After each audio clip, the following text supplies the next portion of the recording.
Bears and Lions. We both picked the Lions, I do believe. Mark that down for 1-0 for the both of us to get started this week. And, oh, man, I want to say the Lions got lucky. They certainly got out to a phenomenal start. They were up 16-0 at halftime, exchanged touchdowns in the third quarter, and then they give up 13-0 in the fourth quarter. The Bears are driving. There's about 30 seconds left on a running clock. The Bears have a timeout, and they run one more play.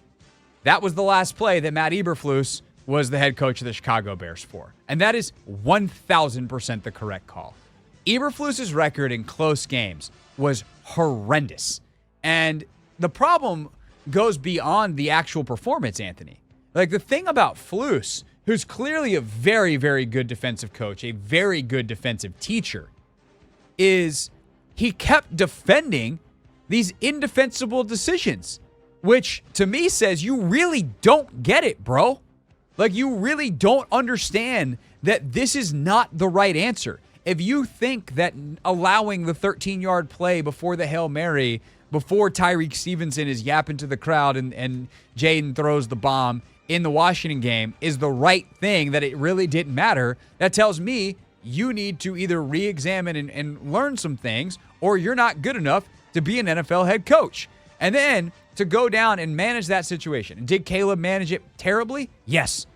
Caleb, apparently, I don't know if he thought they had no timeouts, but there was a call that came in. He didn't like it. He thought that we need to get towards the end zone, where the right play there is just get as many yards as you can over the middle of the field as quickly as possible. Bang the timeout. If you want to then take a shot, okay. If not, just kick the field goal, get to overtime. And instead, Caleb's changing the play. And the second that happens, Matt Eberflus needs to go, no. Because with 30 or even high 20s, you can complete a ball over the middle, run up, and spike it. Like, you have time for that. So is it optimal to burn the timeout? No. But you got to bang the timeout there. Don't let your rookie quarterback, who, by the way, is in his first game with his new play caller, a guy who, by the way, has now elevated from whatever he was before Shane Waldron was fired, to interim offensive coordinator, to interim head coach, Thomas Brown. You got to save that guy. That's your job as a head coach, to manage that situation. It is a joke that he came up afterwards and was like, yeah, no, I thought we played it right. Just, Caleb. No. And by the way, apparently he had the same message he's had after all these other close losses in the locker room. And Jalen Johnson, their veteran corner, absolutely lost his mind. Good for Jalen Johnson to just go, no, the same message is not correct because we keep getting the same result. You keep messing this up. We're playing well enough to win. You are screwing us. Stop screwing us. And so eventually Ryan Poles and Kevin Warren, their team president, with the McCaskies, make the decision. The fact that they have Eberflus do the press conference the day before, we're still in the meeting. What meeting? Have the meeting the night. Wasn't that the first, or no, it was at least the second game of the day. That meeting needed to happen Thursday night. Do what they did to Jay Gruden. Sorry, Jay. And fire him at 5 a.m. the next day. Fire him that night. Hey, Matt, we'll let you come address the team tomorrow. We'll let you clean out your office. But, we're done here. Thanks. Thanks for everything. Have a great Thanksgiving. If you had maybe called a timeout, we wouldn't have to fire you.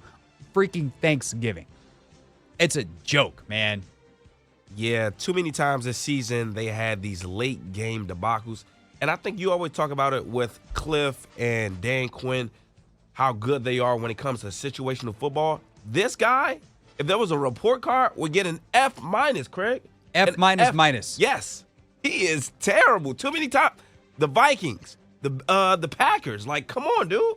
And, okay, you had a field goal block. That's unlucky. But, his record, I want to say it's 2-15 or something. It's real bad. It's terrible. And to defend that, it means you're not up for the job. And I think it's a good reminder that being an NFL head coach is extraordinarily multifaceted.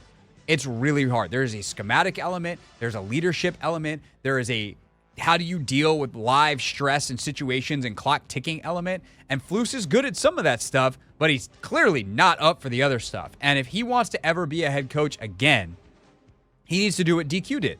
He needs to do a full review of himself, have people be honest with him, be very different in his next stint, because I do think he will potentially get another chance because he's going to be one of the best defensive coordinators in football next year if he wants to take a year, maybe it'll be 2 years. He can coordinate defense. He's an excellent defensive coach. So he's going to pop back up in the way DQ did. But if he does not review himself, he is going to fail spectacularly again as an NFL head coach. And the Bears as an organization, oh man, that's a rough one. To have the ability to get in a new head coach for Caleb Williams, and instead you trust him for one more year, and then it blows up in your face like this. And you fire a head coach for the first time in your franchise's 100-plus year history.